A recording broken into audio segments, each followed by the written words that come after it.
The rise and fall of the ANC, a liberation party that lost its way. The African National Congress, ANC, was once a symbol of hope, courage, and the triumph of justice.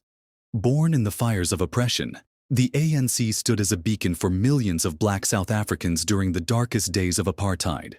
It was more than just a political party. It was a movement of liberation. Under the leadership of visionaries like Nelson Mandela, Oliver Tambo, and Walter Sisulu, the ANC fought tirelessly to dismantle the chains of racial segregation and oppression. In 1994, the dream of a democratic South Africa became a reality. The world watched as Nelson Mandela became the first black president of the nation, a moment that symbolized the triumph of unity over division, peace over war, and freedom over bondage.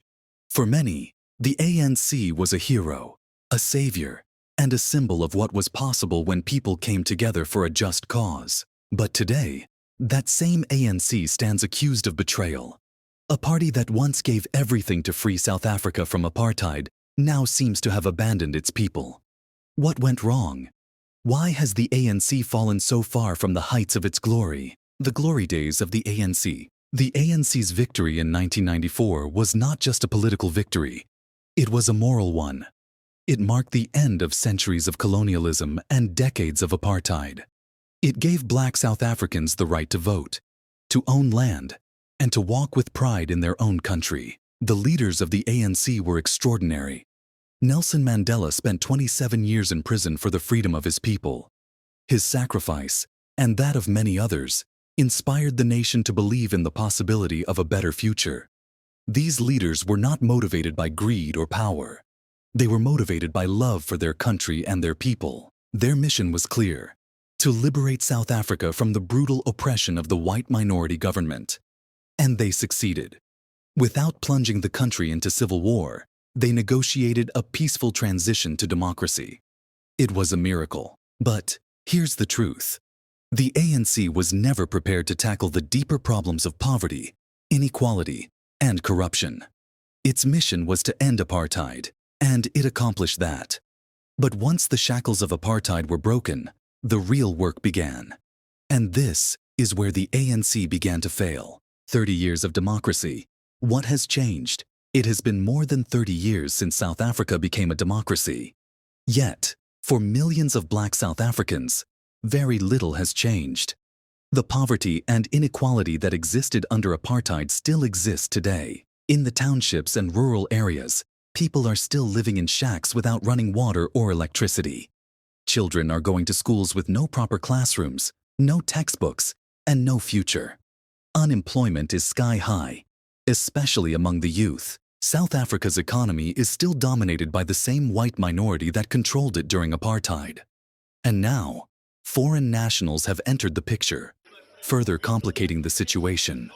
How can we say we are free when the majority of black South Africans still live in poverty? Instead of addressing these problems, the ANC has spent the last 30 years blaming apartheid.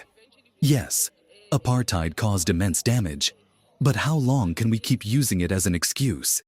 At some point, we have to take responsibility for our failures. The betrayal of the ANC. The ANC promised a better life for all, but it has delivered corruption, greed, and incompetence.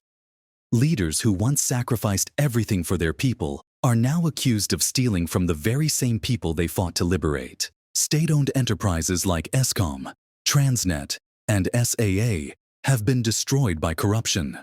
Load shedding has become a daily reality, crippling businesses and making life unbearable for ordinary citizens. The money that was meant to build schools, hospitals, and houses has disappeared into the pockets of corrupt officials. The ANC has become a party of self-interest, where leaders enrich themselves while the people suffer. This is not the ANC that Nelson Mandela envisioned. The role of foreign nationals. Another issue that has added to the frustration of many South Africans is the presence of foreign nationals in the country. While South Africa should be a place of unity and brotherhood, the reality is that many citizens feel left behind while foreign nationals take advantage of the country's resources. Foreigners own shops in the townships, dominate certain industries, and, in some cases, are involved in illegal activities. This creates tension and fuels xenophobia. But is it fair to blame foreigners for our problems? Or should we be blaming the ANC for failing to create opportunities for South Africans? The sad truth is that the ANC has lost its way. It has become a shadow of its former self. The party that once fought for freedom has become the very thing it fought against. A government that does not care for its people. But we, as South Africans, cannot afford to lose hope. We cannot wait for the ANC to save us. We have to save ourselves. It is time for us to take responsibility for our future. We need to demand better leadership. We need to hold our leaders accountable. We need to stop blaming apartheid for everything and start building a better South Africa. What can be done? 1. Demand accountability. Corrupt leaders must be removed from power and face justice. 2. Invest in education. The future of any nation lies in its youth.